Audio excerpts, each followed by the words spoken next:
Je suis Clémence Van Lunen, je suis sculpteur. J'ai toujours été très attirée par le volume, par ce que je pouvais faire avec mes mains. Plus que par les couleurs, plus que par la peinture. C'est toujours été le volume qui m'a semblé le plus immédiat.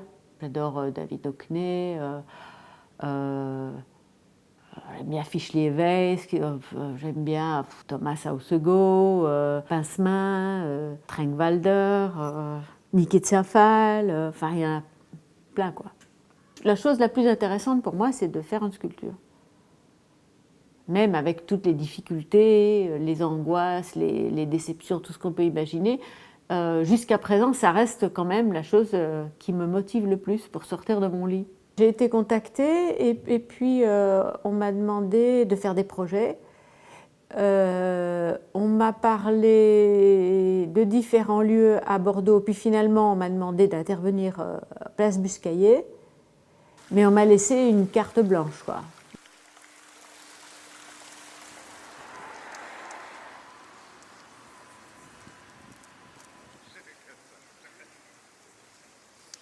Je suis monsieur Michel Cessateur.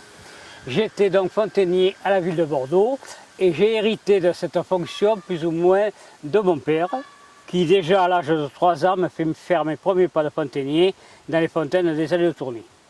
Nous sommes donc à l'arrivée d'un maire qui s'appelle Adrien Marquet, qui a été élu dans les années 20 à Bordeaux et qui certainement a été un des plus grands maires de la ville. Et il veut faire de cette ville quand même une ville de richesse, certes, mais une ville surtout très sociable. Toutes les grandes œuvres qui actuellement sont encore en service dans Bordeaux, c'est de l'Adrien Marquet. C'est la Bourse du Travail, c'est le stade municipal, c'est les bains publics, c'est la fontaine judaïque, c'est les foyers sociaux, c'est les grands abattoirs. C'est vraiment l'homme du grand social.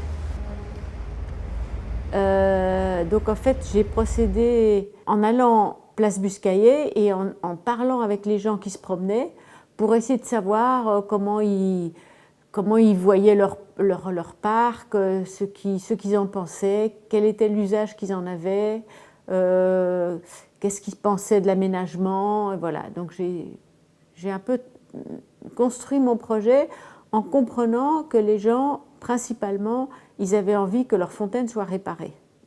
C'est moi qui me suis dit, de toute façon, dans le parc pour enfants, ils vont apporter de l'eau potable, enfin c'est souhaitable pour les enfants, donc autant faire une sculpture qui soit une fontaine à eau potable.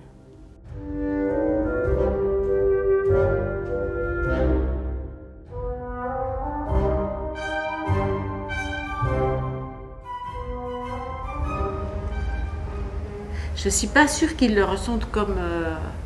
que pour le moment, c'est tellement dégradé qu'il n'y a pas de côté autoritaire. C'est carrément vraiment moche. Et ça, ils sont très... ils ont un sentiment d'être laissés à l'abandon. Parce qu'on laisse leur parc à l'abandon, ils ont un sentiment, eux, comme groupe, d'être laissés à l'abandon. Alors ça revenait tout le temps. Okay. On ne s'occupe pas de nos jardins alors qu'on s'occupe des jardins au centre de Bordeaux. Alors là, vous retrouvez cette forme, bon, regardez les mosaïques de ce bassin qui est la reproduction de celui qui l'a précédé. Et bien c'est dans toutes les maisons de cette période-là, la cuisine et la souillarde, le sol, parfois les murs, est en carreau cassé. Donc on n'a pas voulu se distancer par cet ouvrage de ce qu'a été l'origine. Ce qui fait que ça passe très bien, quoi, en fait. À partir du XXe siècle, l'eau est distribuée partout, la fontaine ne devient qu'un objet de décoration. Donc elle ne devient pas en soi un objet de première nécessité. Elle amène de la vie, elle représente la vie par l'eau, mais elle n'est pas, si elle n'est pas là, ça passera allègrement. Il y a 150 ans de ça, s'il n'y avait pas eu une fontaine à chaque quartier, mais déjà il n'avait rien à boire.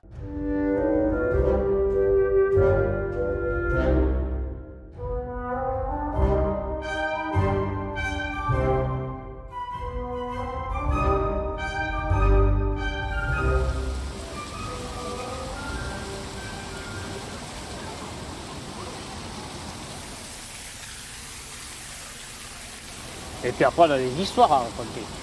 Le monument aux Girondins. Là, ça raconte des histoires, l'histoire de la Révolution et de la République. À Médérieux, l'histoire de Bordeaux. Oui, donc on passe par la fontaine pour raconter un sujet. Sur la grande fontaine, il y a 3 éléments. Donc il y a une grande cruche, un grand pilier avec un petit vase et un petit pilier avec un grand vase et des fleurs. Et en fait, je disais que quand on regarde un petit peu les fontaines, on retrouve un vocabulaire qui revient très souvent, notamment celui du vase qui déborde.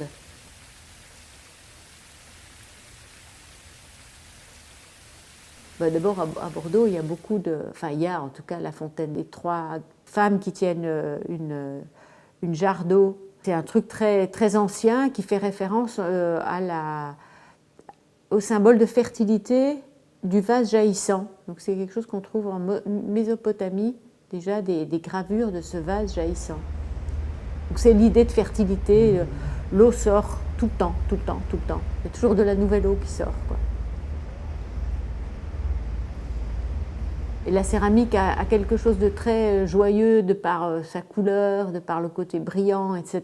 Donc je pensais que c'était le matériau adapté. Et l'eau, c'est vivant, quoi. Puis une fontaine, ça a quelque chose de gratuit. En fait, c'est vraiment de l'eau pour rien, quoi. Juste pour voir de l'eau, mais dans un sens, c'est dispendieux, quoi. C'est vraiment le plaisir de quelque chose qui sert qu'à la beauté. Voilà. En fait, j'ai essayé d'être un peu insolente, quoi. Tu vois, par les couleurs, par les formes, tout en étant dans quelque chose de joyeux. Donc parce que c'est public, donc je cherche pas à choquer les gens, pas du tout. Parce que je travaille beaucoup sur le mobilier de jardin, en fait, sur ce qu'on voit dans les jardins, des socles avec des vases. En général, ils sont vides parce que, bon, au bout d'un moment, les trucs il reste plus que le vase. Donc, j'ai travaillé un petit peu sur des éléments de jardin traditionnels, mais en fait, dans la sculpture que je propose là, tout est un peu en déséquilibre. C'est pour ça d'ailleurs que j'ai des difficultés, que je dois prendre des fils à plomb pour pouvoir remettre des plans convenables à l'architecte. C'est parce que je joue un peu sur les déséquilibres. Pour moi, c'est plus vivant que si je mets quelque chose qui est d'aplomb. C'est ennuyeux en fait. Les choses à plomb, c'est ennuyeux. C'est ce qui différencie en fait la sculpture de l'architecture. C'est que nous, on est dans quelque chose de plus organique. Ouais.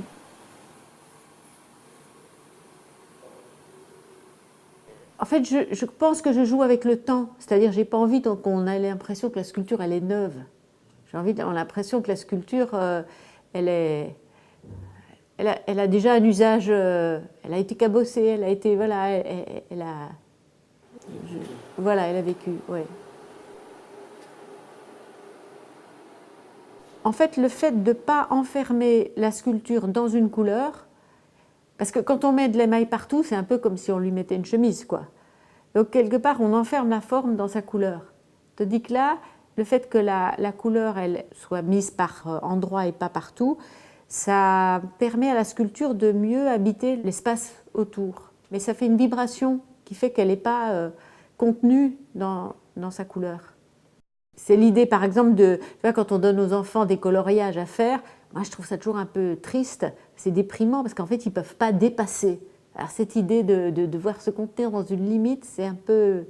Voilà, je ne voulais pas être là-dedans. En fait, moi j'aime beaucoup les dessins d'enfants, je regarde beaucoup aussi l'art brut. Ouais, donc c'est très mystérieux parce qu'il y a un moment où l'enfant arrête de dessiner d'une manière très libre. Bon, en général, c'est 6 ans quand il commence à aller à l'école. Et là, il veut dessiner parfaitement. Mais il y a un moment où, effectivement, les enfants dessinent extraordinairement bien. Puis ça se perd. Bon. Tu vois, Picasso, il disait qu'il avait passé sa vie à essayer de dessiner comme un enfant. Parce qu'à 8 ans, il dessinait déjà comme un adulte.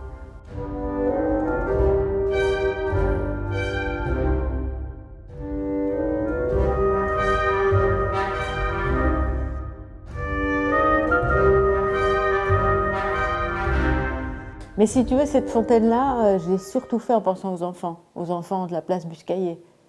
J'ai pas fait une fontaine pour les adultes tellement. Puis je pense que les enfants, bon, ils ont cette hauteur-là. Et moi, j'avais peur qu'en fait la sculpture soit trop écrasante pour eux. Donc je voulais essayer d'avoir un truc qui soit intéressant pour des gens qui ont cette taille-là. Donc voilà, c'était un peu l'idée. Pour ça aussi, les hauteurs différentes. Et voilà. Donc Constance Rubini, je suis la directrice du Musée des Arts Décoratifs et du Design à Bordeaux. Ce qui est intéressant pour nous et ce qu'il a été aussi, je pense, dans le choix de Clémence de faire l'exposition ici, c'est d'en effet pas forcément confronter ces pièces à celles-ci parce qu'il n'y a pas de lien direct. En revanche, c'est le même matériau, c'est de la terre. Clémence elle est sculpteur, mais elle est vraiment sculpteur céramique. Elle travaille vraiment avec la céramique.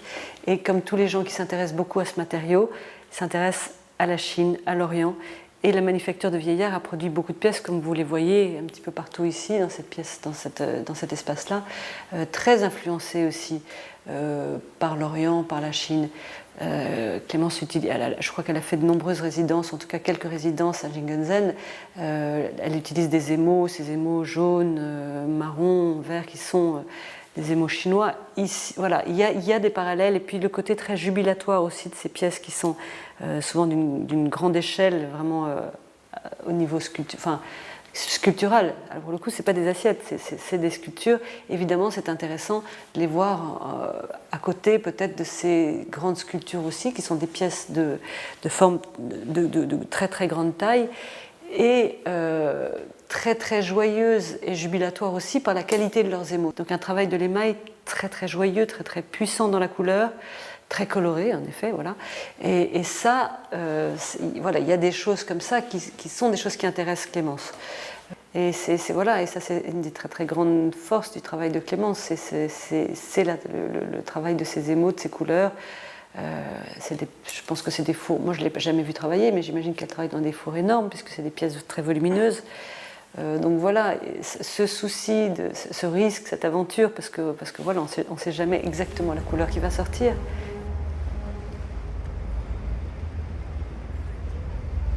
Je pense qu'aussi, comme j'étais de plus en plus familière avec la céramique, je maîtrisais.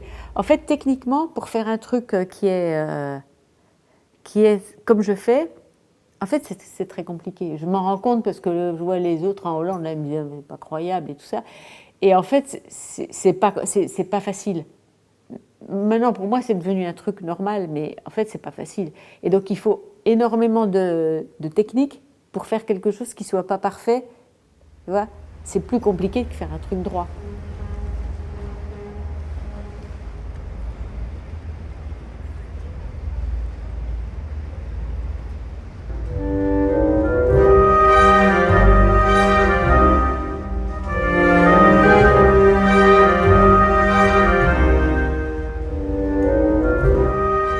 My name is Ranti Chan. I'm the director of the European Ceramic Work Center here in the Netherlands.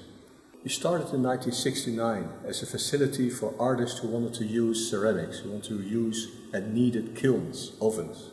Together they bought an oven, and at a certain moment they had more ovens, more kilns, and then they needed assistance.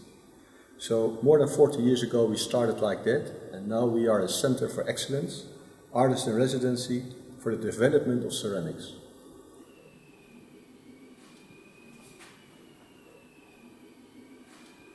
I know the work of Clémence van Lunen. She worked here before, a couple of years ago, and she made large red sculptures.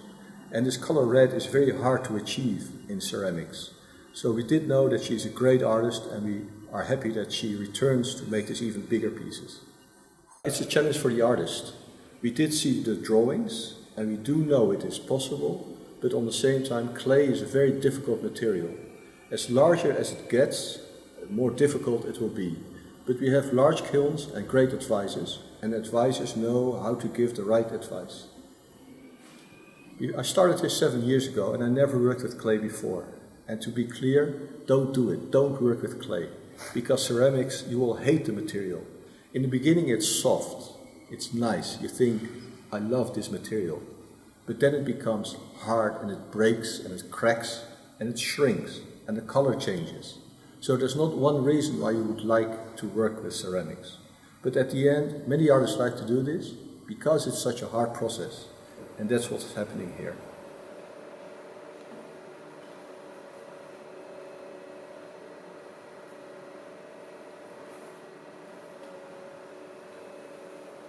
Et donc, ça s'est cuit à très haute température, à 1260, 1260.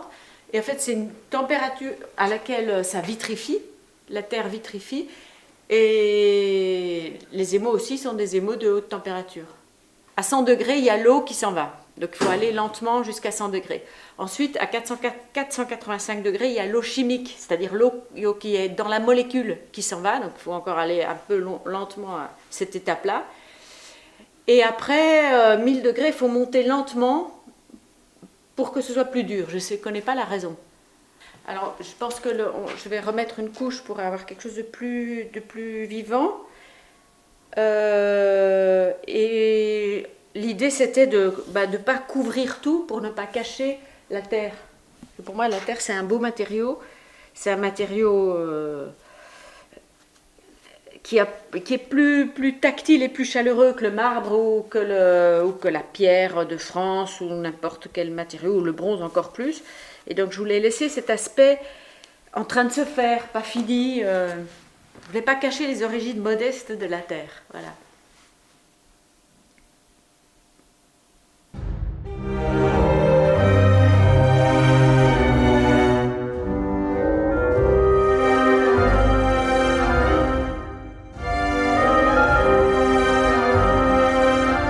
Après, il y a un côté vraiment technique et construction, quoi. Je garde des proportions qui fait qu'après, je vois ce que ça va donner.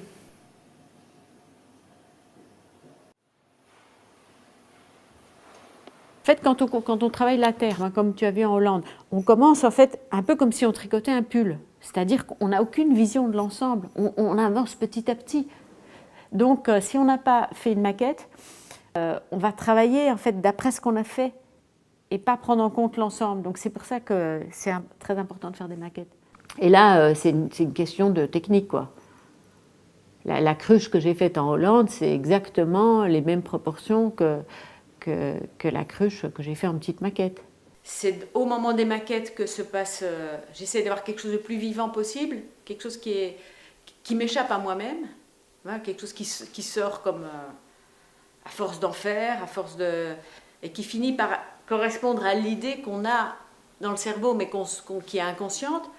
Donc pour moi, la création, elle se fait au moment des maquettes, en fait. Ben, c'est-à-dire j'ai déjà fait des grandes sculptures, mais jamais des grandes fontaines. Donc là, en fait, c'est un peu comme si c'était un corps humain, en fait. Parce qu'à l'intérieur de chaque pièce, il y a une arrivée d'eau. C'est comme une artère. Donc il faut que tout ça soit relié sous le sol au réseau d'eau de la place.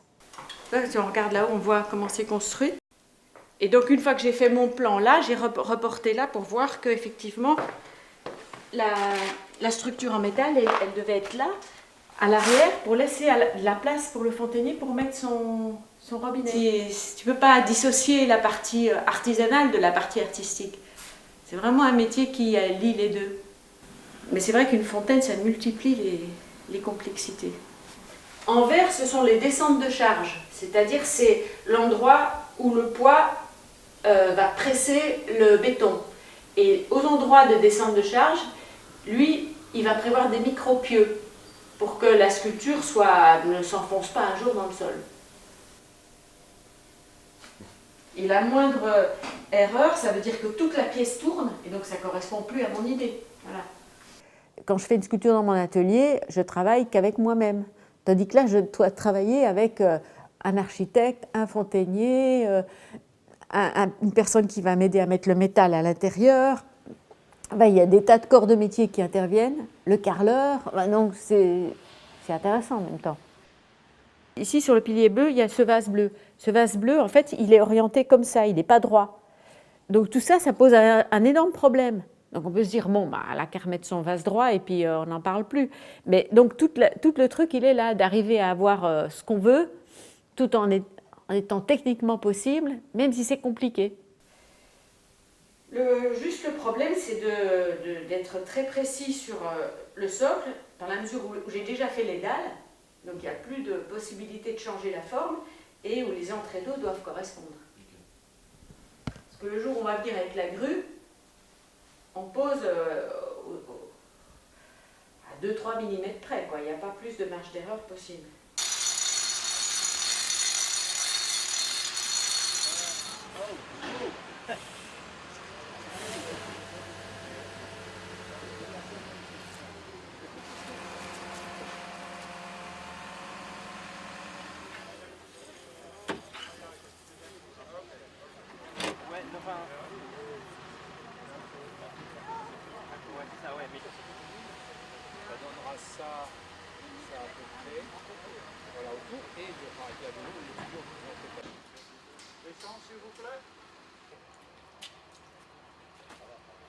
Oui, ça c'est efficace. Et là, voilà, parfait. Voilà, parfait. Bon, passe-moi le tube là que je vérifie. C'est super. Passe-moi le tube que je vérifie. Il est derrière toi, Clem. Donc il faut à nouveau les ramener à Biscaye. Bacalan est en pleine évolution. Donc il faut encore aussi drainer ces nouvelles personnes qui arrivent d'ailleurs. Ceux d'ici connaissent. Mais la nouvelle cité, ce sont que des gens qui arrivent d'ailleurs. Il faut à nouveau leur amener à un lieu de rencontre. Je pense qu'il faut faire assez confiance, si tu veux, à la plastique des choses pour penser que la plastique, c'est le message. Et qu'il n'y a pas un autre message derrière. C'est pas une clé, il n'y a pas une clé qui ouvre à je ne sais pas quoi. Voilà.